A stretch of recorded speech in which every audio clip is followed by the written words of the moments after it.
Imagine if every client needs analysis that you did could increase the probability of closing the sale. Well, in today's episode, we might just show you how to do that and more. Now, welcome back to the Local Lens Media Podcast. I am Adam Dobbins, Director of Sales at Walnut Media. I am joined by my compadre, the elite account executive from Walnut Media, nominated for Account Executive of the Year, Radio Wayne Awards / Street Fighter of the Year, Mr. Andrew Botwinick. Oh, happy to be here. That's like my WWE entrance. I absolutely love that. We're broadcasting, as always, from inside the Performance Podcast studios right here in Omaha, Nebraska. And Adam, on today's episode, we are fired up for this one because it's one of the ones we teased in the last episode. We're talking about CNAs, and we're talking about how everything that you knew about CNAs before, we're challenging it here today. That's part of what we're doing here in the 30 minutes that we're here. Yeah. I'm excited for it. But before we get into all that CNA process, we want to tell you today's episode is brought to you by Smash Park here in La Vista. Oh, yeah. It's the official Husker watch party destination. Pickleball, cornhole, darts, mini bowling, axe throwing. And that's just what's on the inside. That's not even what's on the outside. Oh. Outside, more TVs than you can rotate your head for. Linda Blair, who? Wow. Some people get that reference. Yeah, right? Some people get that reference. Smash Park is your destination here in Omaha to play, to drink, to eat, and to win. You can check them out online, smashparkomaha.com. The ultimate destination in all of Omaha to go catch college football games. Hang out, take the family for the day, bring a group, make a corporate event out of it. It's not your average bar food. It's delicious food, craft cocktails, unbelievable drinks, awesome atmosphere. There's so much to do there. When you go, you're going to be like, okay, first of all, I'm mad at myself because I wish I would have found this sooner. And after you go, you're going to consistently go back after that because the staff is amazing. Constant things to do. You can go for the day. You can go for 2 hours. You can bring 25 people from work. You can bring you and your wife or, your spouse or significant other. So many possibilities at Smash Park. It is unreal. We are so blessed to have them in Omaha. There are so many fun things to do, but make sure that, on your weekend plans or during the week, go check it out. I couldn't even imagine that pickleball courts could be that nice. I mean, they're beautiful. They are. And I know you were talking about this a second ago with people coming in. You can also bring in like myself or like if you obviously fit this mold too. If you have a dog, bring your dog in. Oh, yeah. There is nothing against bringing in a dog. In fact, they actually applaud it. They will take the pictures of your dog to put on social media. They have every now and then. I just saw a few weeks ago, they did a corgi dash or something. Or it was a dachshund dash. And they did. I think they do corgis too. They did corgis. It sounds like they're doing Jack Russell Terriers pretty soon, so I might be headed over to Smash Park. Luna is definitely going to take home the gold in the race. It's like a resort for the whole family. I mean, it's like a vacation. You go in with so many fun things to do. The axe throwing was so cool. It's higher level, nicer axe throwing than I've seen anywhere in Omaha. It's kind of got that a little bit Bob and Willie's Wonder Bowl feel. They got the bowling there, but it's a little bit different, but still super cool. A lot of fun, so many games, so many TVs. If there's a game you want to watch, that's the place to go. The cool part is they are the official Nebraska football tailgate sponsor. And, our friend Nelson talked about if you don't want to put together a tailgate and have everyone over at your house and have that huge mess, go to Smash Park. It's the place to be this football season. Smash Park in La Vista. You can check them out online at smashpark.com. It's the La Vista location. It's a lot of fun. Check it out. Adam, I know we've got plenty on the docket for today for CNA. I'll let you kind of go ahead and get into the process. I know we both had separate notes, and I'm interested to see the differences in what we have. So we talked about the last podcast that we were going to dig deeper into the CNA. And the more people that we talked about and the more research that we did, we started to see, is the CNA dead? Is that something that's even happening anymore? Because clients are so busy, a lot of them you're not able to have a CNA with. And I think that's a valid point because I've noticed when I've been out in the field, and I think you've noticed this too, you have to be flexible and be nimble and realize that, hey, you might be going into a client and they might not have the opportunity to be able to sit down with you for 30, 40 minutes and do a thorough CNA. And a lot of these clients, it's so hard to get one meeting. The thought of being able to get 2 meetings with them is next to impossible. So you a lot of times need to go into that first meeting having done your research, being prepared and ready to go right then with an idea for them. Well, we went on a CNA meeting. It wasn't really a CNA meeting. We'd already given them the proposals and everything, but it's exactly to your point. We were supposed to meet with 2 of them. We only met with 1 because the other one had 2 interviews that came in back to back. They had to get ready for when they opened at 11 o'clock. So there was so many other factors. And I know we've talked about this. Other people in media have talked about this. You as a media rep is not high on the priority list of things to get done whenever someone runs a business. Yeah. You are probably buried, and you're lucky to even get the first meeting, as I'm sure everybody in media has known. We are lucky to get the first meeting, and if you can get a second one, good for you. But we'll talk a little bit about how if you don't get a second one, or if you feel like you're only going to get the one meeting, you can pivot. Figure out something, have something in your back pocket to go back on, and at least be able to have something. Yeah, you need to go into that initial CNA having already done some research, because you have to be prepared for anything. Anything can happen. So I know a specific instance that we went into a car dealership, had a set appointment, we confirmed it and everything, and we're getting ready to sit down and have the CNA appointment. And he had 3, and it was a smaller dealership. I bet they had about 50 cars on the lot. And he had himself and 1 other salesman there. That was it. And they'd had a finance guy that sat in the back. And so obviously business comes first. Right. And he was like, okay, 3 different families came in to look at vehicles. That CNA meeting was not going to happen at that time. So I pivoted. I looked at the guy. I looked at him. I said, give me 30 seconds. Can I have 30 seconds? Because it took us a month just to get a meeting with him. He said, go. And I just pitched him exactly what I felt like was going to help drive some new potential car buyers to his lot, and talked about either an endorsement or a radio campaign paired with mobile to social to geofence some of his competitors' locations, and really help drive with a mix between digital and radio to be able to get new clients into their building to shop their inventory, because where they were sitting, not many people knew they were there or knew what inventory that they had. And I looked him in the eye and I said, give me a chance to put together this proposal for you. I'm going to send it over. We're going to get out of here because I know you got business to do. You have cars you have to sell. That's first and foremost your priority.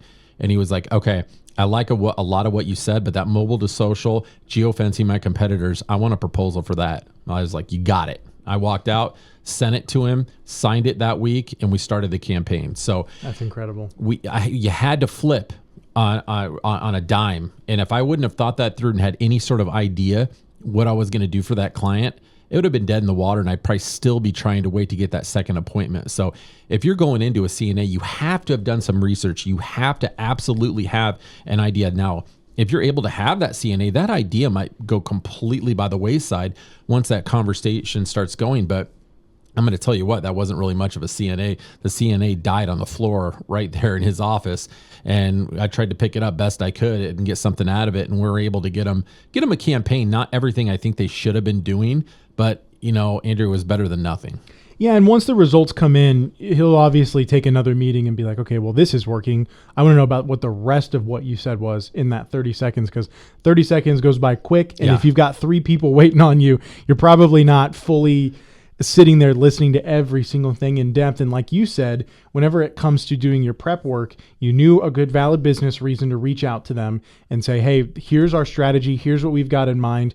This is something that we know is going to help people because we've done it before. It's kind of like our blueprint for what we've done in that industry and with other industries to fix similar things that you are experiencing. Let us help. Yeah. Let us help. It's not us coming in here saying you need to give us 10 minutes undivided so that we can sit down and ask you 16 questions, know your profit margins and all that. All we need to know is what your pain points are. Yeah. That's the most important part. What are your pain points? Who are you trying to reach? How can we help? Yeah. The CNA isn't dead, but it's definitely becoming a little bit of an endangered species. I would say you just really have to be able to go into those meetings and know, like, hey, there's a possibility I might not be able to get this. And if you do, great, and you're going to have a more thorough proposal. but we don't always have that luxury, and we have to work within the confinements of what we're giving. You got to play the hand you're dealt sometimes. So we're going to start out here really talking about some do's and some don'ts if you do get a CNA. Some questions to maybe ask, some things we definitely want to do. Then we're going to really transition into some things you definitely do not want to do, which are just as important, maybe more important than the do's. And the first one seems very, very basic, but I've been in a lot of meetings before where I look over an account executive and they're not taking notes at all. Oh my gosh. There's nothing getting written down on paper. And I'm thinking, you must have a photographic memory because I have to write all this stuff down because I feel like I'm doing a disservice to the client. If I'm going to go back and have my digital team put together a request for proposal to get ready, they're going to have a lot of questions for me to be able to give them answers to, as well as the rest of the campaign in general. I have to have those answers. And if I'm not taking really, really good notes, that's going to be a problem. And I've noticed, and I know you've noticed this too, without taking those notes, you see those account executives that are more worried about what they're going to say next when that opening in the conversation happens. They're not truly listening and taking notes. They're more focused about what they're going to say next to keep the conversation flow happening. Where I know myself, you got to be okay with a little bit of silence. There's nothing wrong with a little bit of silence. You don't have to fill every single gap with a filler word or just talking about anything that comes into your mind. It's okay to take a minute, get your notes written down, and be thorough so you can be prepared to effectively take the next step in that process. I've also told clients whenever I'm taking notes and they're going long at depth about whatever it is that we're talking about during that moment in that question, I've had them go back and repeat things and say, hey, what was that little small end of what you had said right there? Confirmation. I think that's important. Yeah. And even if you have it written down, just confirming it, because you say this all the time, and I absolutely love when you say it, but this is exactly true. They're giving you the answers to the test. Yeah. If you're asking the right questions, everything, and I know we'll talk about this later on, so this is definitely going to get rehashed. Everything that you ask should be very specific in the way that you ask it, because they're going to give you everything for whenever you do meet them a second time, or even if you're good enough to do it in the first meeting, whenever you meet with them, if it gets to that point where you're ready to propose them something, you can use what they've said to basically sell the product itself. If it's someone who is having branding issues and they have no one knows where they are and their location's bad, when you show them the proposal, this is how we're going to solve that exact same problem. I know you wrote that down. I looked over right as I was about to say it, and I knew you'd have it written down. But that's exactly what you should be doing during the CNA process. If you're not taking good notes where you can go back, restructure it, because who knows? You could go into a meeting and you're like, this is their jam. This is going to be exactly what they want to do. And in the first question, you're like, okay, let's talk about how we can sell more cars. And they're like, we're actually fine on that. We want to actually talk about our service side. That's where you need to be able to pivot. Yeah. And I love how you reference I always say that all the time is I'm going to give you the answers to the test, because taking notes in a CNA is essentially turning a regular test, which would be the proposal, into an open book test. Yes. You have all the notes, and then at the end, reconfirm what you have. And then when you do get into the proposal, say, okay, so from what I remembered from what we talked about last time, these are the pain points and the issues that we're focusing on. Has anything changed? No. Okay. So based upon what we talked about, this is the proposal that we put together that we think is really going to effectively target the issues that we're dealing with. So, and going into that too, the next step of that is, really think of yourself tying into this. You got to think of yourself as you're not selling, you're problem solving. And I like to say, don't sell, solve. And that almost should be an account executive job title. If you go in and think of like, okay, they have problems, I'm going to investigate what those problems are, and I have this whole toolbox of solutions that I can offer them, you're going to get a lot farther rather than going in as a salesperson where I'm going to try to sell these guys. I'm going to try to convert them. I need this for my budget and for my goal this month. No, you need to go in as almost like a doctor's appointment. And did I steal that from you? I was just about to get in there. Go ahead, though. Go ahead. All right, I'm sorry. No, you're fine. You're fine. But, you need to go in and ask those questions and diagnose okay, well, this is your illness and I have the medicine for you, and it's going to be this killer radio campaign and these digital tactics, and it's going to cure your ailments and help your business get to where you want it to be. Yeah. Well, Adam basically said everything that I was going to say. But no, I've used that doctor analogy all the time whenever I meet with clients and maybe they're not answering questions. I might say this to them, or I've definitely used it whenever we've hired people that haven't been in the media industry. When you approach a CNA, you are a doctor. I mean, you are basically going in and saying, first question, who are you? What's your current marketing strategy? Or what a doctor would normally say is, what current medications are you on, or whatever it may be. You go from that question into, okay, well, what brings you in today? Same exact thing that you would ask during a CNA, like, how can we help you today? Is there something that you're not getting from your current marketing strategy that we'd be able to provide for you that would make a good partnership that's more than just surface level of, okay, you signed on, we'll see you in 30 days and we'll tell you how the campaign went. No, I mean, you want someone who's actively every single week or every other week or however often they want to follow up with their doctor. Yeah. You need to be that person for them. Really do that pre-work too. Go into that meeting with some ideas. Yeah. And you know what? They might not be the same ideas when you leave, but that holds a lot of credibility with the client when you're able to actually have an idea and say, okay, well, I've done research on you guys, and we've actually been talking about you back at the office, and these are some ideas that I think can really, really help you. And you present them kind of informally, and then follow back and say, you know, if that's not something that you guys really feel like is going to work for you, let's circle back and let's readdress it. But coming in with ideas gets the client engaged. It gets them talking. It gets them evaluating their marketing campaign or lack thereof and what type of issues that they're having. So that's always been something that I think is very, very important is, you know, they don't have time for you to sit down and, I want to learn about your business today. Can you tell me about your business? No. Okay. Like this isn't the fourth grade. Like, you know, you got to be a polished professional and ready to go in, and you're going to ask them questions, but it's time sensitive. They're busy, and you're lucky that they carved out time for you. You need to move along and have a purpose with it. And especially, you know, being able to read the body language. If they're like, okay, let's keep moving, let's go on. You know, I like what I'm hearing, but I don't have, you know, as much time. And then you're just like, so what do you do for fun on the weekends? And, you know, what do you got going on later today? How's your day going? It's like, read the room, stay focused, and keep moving, because most of these business owners, marketing directors, HR directors, different people that we're meeting with work pretty hard to probably carve us into their day. And we're lucky that we get that 30 to 40 minutes to spend any time with them. Every question you ask, and you're getting into this part too, every question you ask during a CNA, if you're a veteran, if you're a rookie in sales and in media, every question you should be methodical and calculated with what you're asking. What are you trying to get out of every question? If you're 6 questions into the CNA and you go back and you say, well, what do you mentioned that sometimes you go to Des Moines over the weekend. What do you do in Des Moines? If it's not relevant to the business and it hasn't naturally came up in conversation, don't bring it up. There's no point unless you know them firsthand and you know that that's important to them.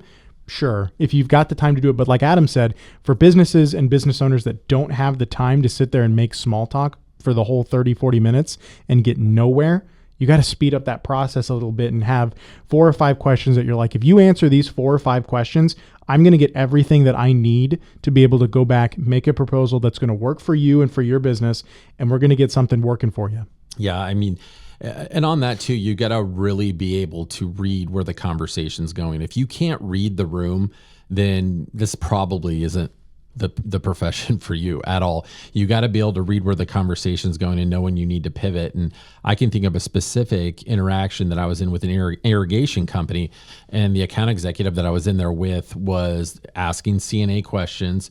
And it was a little cringy. It was like reading off a list and, you know, what are your business goals for this year? And I'm just like, oh man, okay. All right. This isn't good. And the client said probably about 4 or 5 times, we already have a radio campaign set with this radio group. I'm not interested in talking about radio. Yeah. Gave the answers to the test. Right. The account executive kept asking radio questions. And you got to be able to read the room, and that client made it more than easy to read the room. And I had to step in, take over the meeting, and start to have a digital conversation with the client and ask them, what type of things they were doing on the digital landscape to grow their business. You're an irrigation company. Well, this account executive thought that the irrigation company was a sprinkler company because they didn't do any research at all.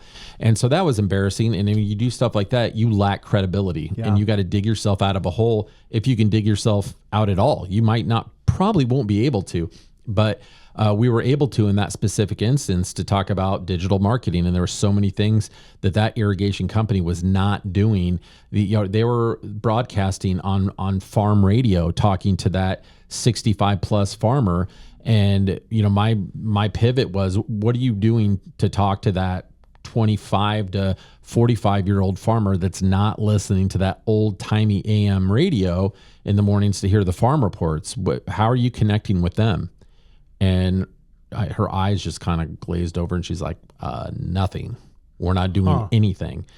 And, we had a full digital proposal to her by the end of the week. And, we pitched a connected TV campaign with that, and also a mobile to social campaign, because that younger audience is on social media all the time. And it was just like, with that irrigation equipment, to be able to do a drone over the top and just get those really cool angles of that. I mean, that's powerful video that you're able to show your prospective customers on what your capabilities are. And it was really a great way for them to be able to hit a whole new segment of their audience that if we wouldn't have been able to pivot, we would have never done.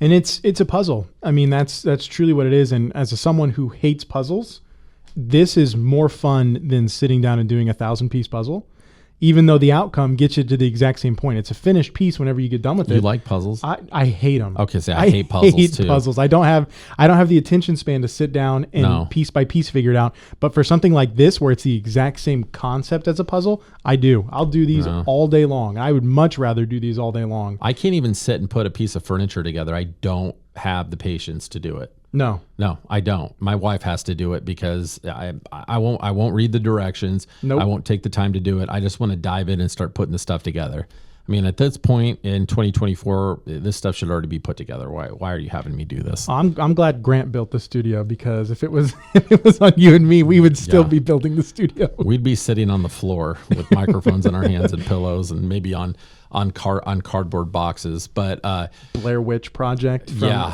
right. from the camera eye view. No, but to go back to what we were talking about too, I'm big on, and we brought this up on our previous podcasts. When you go into this CNA, again, it shows that you've done some pre-work and that you're not just trying to be a salesman that's trying to, rack up numbers, that you're actually caring about the client. Do a spec spot. Take 20 minutes out of your day. And, if you got to get on ChatGPT, learn a little bit about the company, put together a spec spot. It might not be the one that they use, but again, it builds credibility where they're like, okay, that account executive really actually cared and spent the time to make a commercial for me. I mean, it's like when you play a commercial for a client, we talked about this, I think, a few weeks ago. It could completely change the landscape of a meeting that might be going bad. It's when you're talking to someone that their business is like their baby. They put their heart and soul and blood, sweat, and tears into that thing. And it's the equivalent to, hey, here, I'm going to show you a cute video of your dog. And they just melt, because they love that. Their heart is into that. So it's the difference of telling somebody how awesome this car is and how much you should buy it. And then saying, you know what, let's take a ride in this car so you can touch it, feel it, smell it, and feel how fast it can go.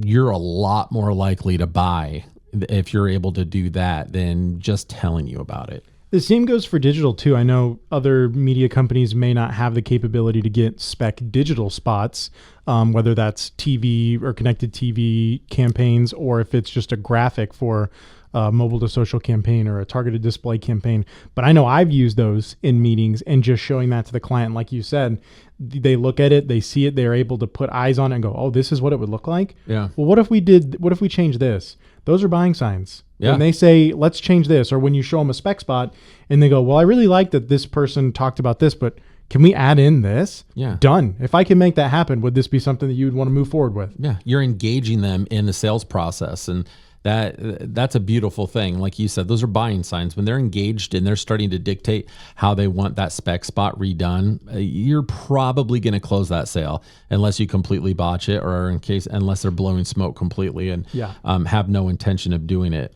One other thing that I wanted to hit on too before we talked about some definite don'ts, and we're kind of sprinkling them in all over here. We've been all over the place with this, but when you get myself especially talking about stuff like this that I'm passionate about, you shoot me out of a cannon and you hope for the best. It's just because I love this stuff, and I know Andrew does too. But make sure that you always hear that you're supposed to only talk about their business and ask them questions about their business. I think that's mostly true, but I never do that. I always ask questions about their business, and then I refer it back to how their business aligns with what our marketing initiatives for them are going to be. I always try to tie the two together. I always try to connect the dots. If they tell me something about their business, hey, we're locally owned here in the community. Well, I love that you said that, because we're the only locally owned and operated media company in Omaha. So I don't wait until the end to talk about our radio stations, our performance digital marketing department. I don't wait. I like to sprinkle it in organically throughout the conversation, because then I feel like we're connecting the dots and we're coming up with live reasons why we're in alignment and we should definitely be considering doing business together. That's the difference, though, I think, is because you're sprinkling it in where it makes the most sense. Yeah. Instead of it just being done with, our target demo is male 45 to 65 farmers. And you immediately go from, let me tell you about one of our stations, and not really explain why you're bringing it up at that point. You're just doing it at that point just to do it. Yeah. It makes no sense. And sprinkling it in where it makes sense is definitely where you can go from a CNA don't to a CNA do. Yeah. Be engaging. Be engaging. Make eye contact. Lean over the table. People want to buy from people that remind them of their friends. That's extremely important. If you come in and you feel like a stale salesperson and remind them of someone they don't like, see you later. It's as important to talk about the things about learning about their family and their hobbies and their interests, and just having some of those fun side conversations where you really get to know more about that person. To me, that's what makes this so much fun. We get to know some amazing people and some great clients, and especially in our organization, we want more depth. We don't care about just closing the sale. We want to learn about the people. We want to partner with them. We want to know about their families. Like, that stuff matters to us. And if your media company doesn't seem to care, and they're just dropping off packages where, here, you can buy these 6 stations this 1 week a month and circle which day parts you want and let me know what you want. I think you deserve better than that. You deserve more depth. You deserve an account executive that's going to have a relationship with you, that wants to know about your business, that feels like they have skin in the game, and your success is their success, and you're in it together. I just thought of this. It's kind of a good analogy, and it's literally, I've never said this before, so I'm testing this out with you right now. I'm excited. The way you described that just now reminds me of like drive-through marketing. Oh yeah, okay. It's not a thing. You can't do drive-through marketing, but some people do. It's okay. I want a number 2. Can I get that medium with a whatever to drink? Yeah, that's kind of what it is you're picking things a la carte. Whereas the approach you should be taking is a sit-down restaurant. It should be let me tell you about our specials. Here are our specials. What do you like? What can we do? And then when they go, well, what do you recommend? That's like the sweet spot question right there. I know I've been to so many sit-down restaurants where I'll ask the person, the waiter or the waitress that's there, I'll say, well, what do you recommend? Even if it's nothing that I would ever order, I want to know what they like off the menu. I have goosebumps right now.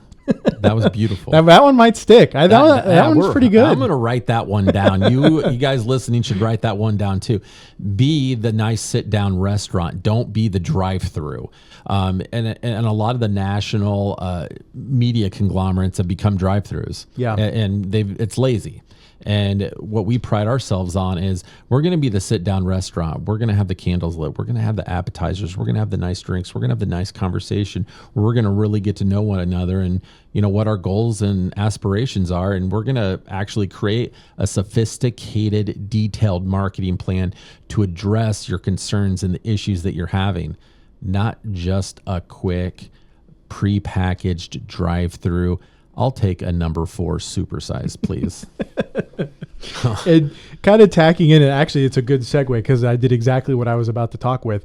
When you're doing a CNA, assuming you have the time to do it, get them to laugh. Humor is something you can use in your back pocket. It's a little bit riskier because sometimes jokes don't land, as we all know. Yeah. But if you can get them to laugh early on, they're going to think of you more as a friend than a salesperson.